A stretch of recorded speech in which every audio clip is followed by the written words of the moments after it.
Hey guys, what's going on? Daedron here with finally another video about Bayonetta. It has been quite a long time, hasn't it? You might be wondering why I'm doing a video like this in the first place. Based on my YouTube uploads all those years ago, you would think I actually liked the game. And you would be right, it's not like I hate it. As an action game it's quite alright actually. While some things did rub me the wrong way, like enemies breaking out of combos, which I actually made a video about, and the game being balanced around witch time, I simply decided to look past those issues. But after playing through both 1 and 2 again on the Switch recently, the game's problems actually really started to tick me off. You have to remember that when I played 2 all those years ago, it had been quite a long time since I played the first one, and playing them back to back just really accentuated some things. Now, don't get me wrong, this game does a lot of good things. The graphical improvements and tighter feel of the game are great, and I can't say anything bad about the increased variety of weapon animations either. I will also praise this game for getting rid of the long drawn out wheedle sections. Like, who actually thought those were a good idea? Ask your mum. It should be no surprise then that when asking the average player which game they like more, they'll almost always say 2 for those reasons. But ask any high level player of Bayonetta 1 and they'll say that 2 falls flat in the areas that actually matter. To put things in perspective, this is basically what happened when going from Bayonetta 1 to 2.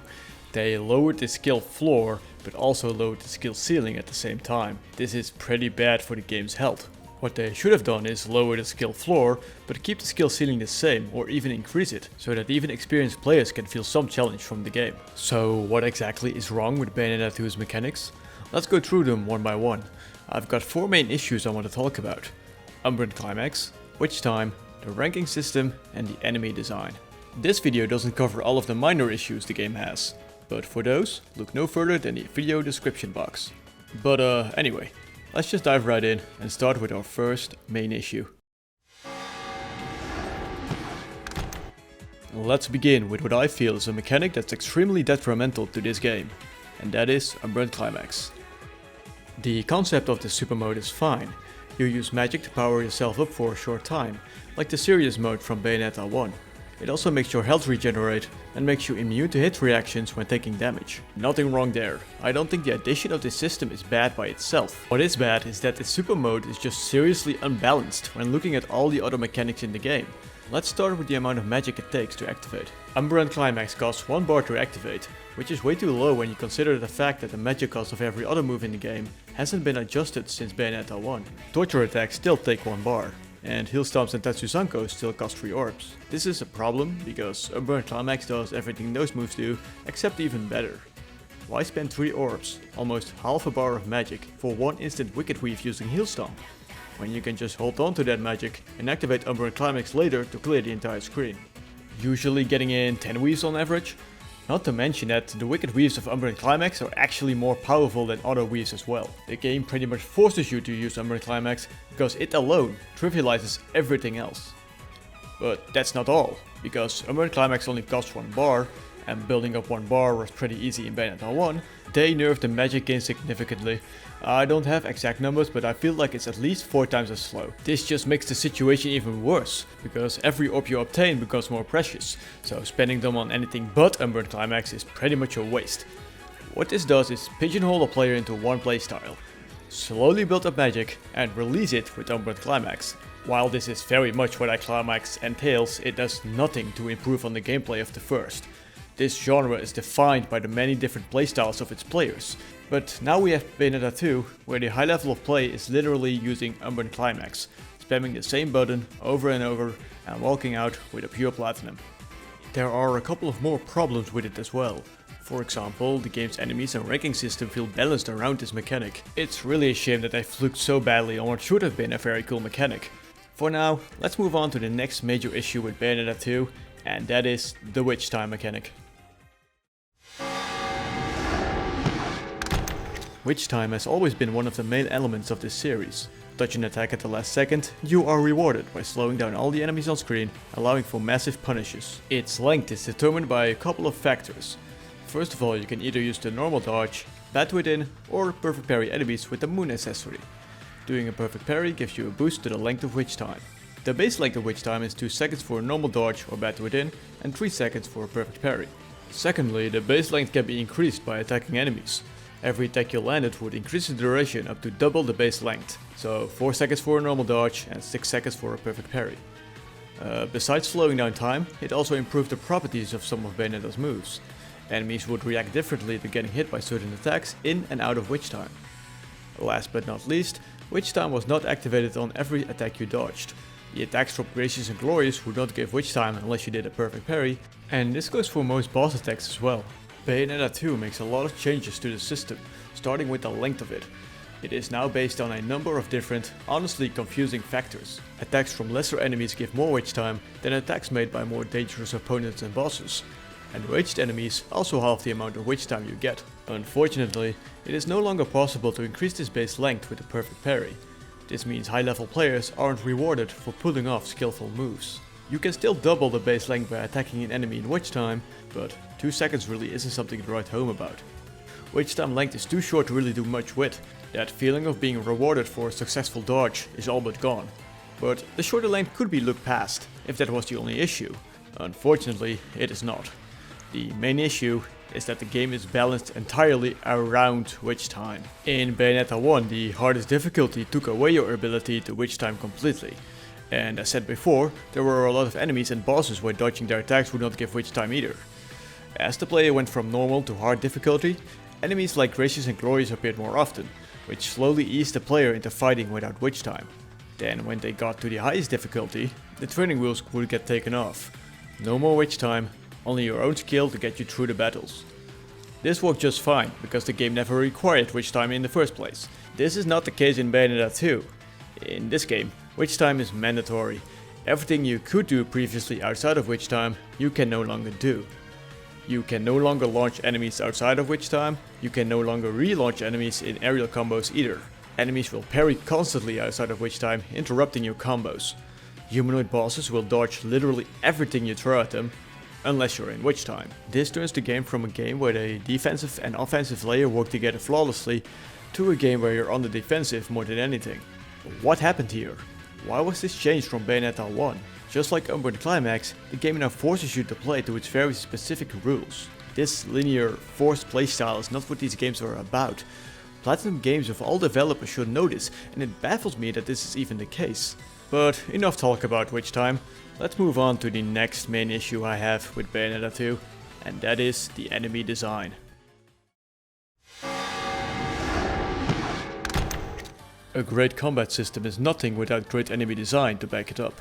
Bayonetta 1 knew this, giving the player all the tools they needed and the enemies the tools to fight back on somewhat even ground. Grace and Glory are the perfect examples of this. Their movesets were diverse, being able to hit the player up close and from far away, and with enough variety to always keep the player on their toes. This goes for the genre fights as well, which felt more like a 1v1 fighting game against another player than a simple action game battle. It is unfortunate then that Bayonetta 2 took a ridiculous step back on this front. The balance of Unburned Climax and Witch Time have had an impact on how the enemies had to be designed as well. Let's start by talking about the way the enemy reacts to taking hits. I've already touched upon this earlier in the video. Enemies in Bayonetta 2 can't be launched, knocked back, or even show any sign of getting hit by a weave outside of Witch Time. A far cry from how powerful they were in Bayonetta 1. Because weaves only inflict a flinch, the enemy will be ready to attack again within half a second, making the player feel like getting that weave off was all for nothing. So finishing your combo doesn't really matter all that much. Of course, there are ways to combat this. You can simply activate Unburned Climax and stunlock everything by mashing one button over and over. Or abuse Bracelet of Time and grab enemies over and over with the whip. But this doesn't make for fun, engaging gameplay. The amount of tools the player has to deal with situations has been toned down, which leads to players feeling forced to use the same tactic over and over. Add constant enemy parries on top of this, and not being able to relaunch in aerial combos, and we're left with a game that constantly puts the brakes on the player. But this is not the only issue the enemy design in this game has. There's a couple more. Enemy sound cues for attacks are far worse than in Bayonetta 1. In that game, every attack had a very specific sound cue, along with a flash. This means you could dodge based on the sound, instead of just merely the visuals. While some attacks did not have a very noticeable audio cue, they were balanced by having a very clear visual startup, allowing the player to react in time anyway. Bayonetta 2 just says fuck all of that and throws it out the window. we now have attacks which only have the flash and nothing more.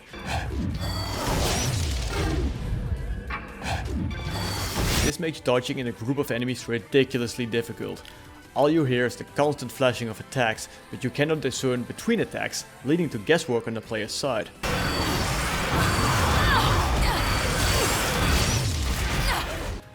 Some attacks are simply so fast that they are unreactable from a visual standpoint. Fast attacks are fine, but need to have a clear audio cue for them to be fair. This is something that Bayonetta 2 doesn't do. Azir's palm thrust, his energy waves, and a lot of the Lumen Stage's attacks have this issue. And also this attack right here, like, what the fuck? It's made even worse by how much shit is happening on the screen at some points, the first Lumen Stage fight being a prime example of this. This would have been fine if the game had solid audio cues, but you know, it doesn't. And now that we're talking about the Lumen Stage anyway, what the hell happened between the first and second game that the humanoid bosses are so incredibly shit? Fighting Jean was something to look forward to. In this game, fighting Lumen Sage is something I dread. They literally dodge everything you throw at them outside of Witch Time, leading to battles where you do the following thing. Hold down your shot button, dodge into Witch Time and get your 2 hits in, rinse and repeat. There is no counterplay. Everything you try to do will get dodged anyway. Even Unburned Climax doesn't work on Infinite Climax difficulty. Shocking, I know, considering how overpowered it is in every other situation. Jean dodged a lot as well, but if she was in recovery, you could hit her 100% of the time.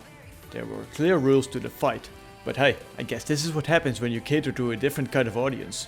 All flesh but no substance. It's a shame really, but I think I've talked about the enemy design long enough. I could spend another 30 minutes explaining why Slot is probably the dumbest enemy in all of action games, but I'll spare you that part of the video. The last issue I want to address is the ranking system. Both the combo score ranking as well as the verse ranking. Bayonetta 1 wasn't perfect in this regard either, but Bayo 2 takes a big step back. This game's ranking system has been balanced around efficient play, which is the worst thing you can possibly do. So what exactly do I mean by that? Let's take a look at a few examples. The most noticeable one is the time ranking. Getting a platinum on time in Bayonetta 2 is so goddamn strict. In a lot of verses it just forces you to use Unburned Climax or high DPS weapons like the Salamandra or the Hammer. Despite being on the offensive nearly 100% of the time, completing my combos using dodge offset and never getting hit, there are verses in this game where I would not get a platinum on time for it. Inconsistent is one term to describe the rank balance in this game. The fact that there are different time rank requirements between verses that have the exact same enemies is laughable. In this verse we are supposed to kill 1 Urbane in 1 minute and 20 seconds. But later on we're fighting 2 Gravitas, the ice variant of Urbane with the exact same HP, and we're supposed to kill them in 1 minute and 20 seconds. And let's not even talk about this Muspelheim right here. It is literally impossible with like half the weapons in the game. But besides the strict time ranking requirement, there's a couple of more issues. No longer are you punished for using items in this game, so just chuck those lollipops like a madman and enjoy slaughtering everything without any resistance. But look, I actually think no penalty for healing items is fine, because if you need them, you're not good enough to get platinum anyway, so it doesn't really matter all that much. But why are players allowed to spam purple, red and yellow lollipops? How is being completely invulnerable and being able to spam Unburned Climax for every single fight even close to balanced? These items should have a penalty, no doubt about it. And lastly, the combo score system has been absolutely butchered. In Bayonetta 1, after 5 physical strikes you would get hit by an ever increasing combo penalty. After the 10th hit you would only gain 1 point per attack. How do you reset this combo score decay? You had to use a Wicked Weave, which includes Durga Bombs and Killgo Missiles, the 360 Air Kick, knock enemies into each other with for example a whip, or use the Panther Claw attack. This means the player could not just do one thing over and over, and made dodge offset important as well. There is no reason to switch up your moves in Bayonetta 2, because this system got completely removed. If this was the only change, it wouldn't be that bad, but unfortunately they messed it up even more. In Bayo 1, attacks were balanced around combo point gain. High damage abusable moves were given low combo points compared to their damage. For example, Shuruba's level 2 and 3 charge attacks and Fire Durga's bombs. You could spam these moves if you wanted to.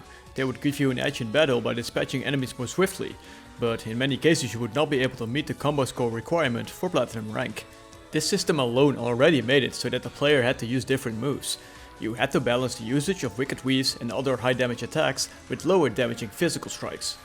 So in Bayonetta 2 they had the genius idea of making combo point gain based on damage. Spamming Shuruba charge attack is now viable. Couple this with the strict time rank requirement and guess what that means. Yes, all you have to do to get platinum is spam your most broken, most damaging attack over and over and over and over. Why change up things when the game is rewarding you for doing just that? You can amplify this even more by using a red lollipop, because you increase your damage output using that, and lo and behold, your combo point gain is increased as well.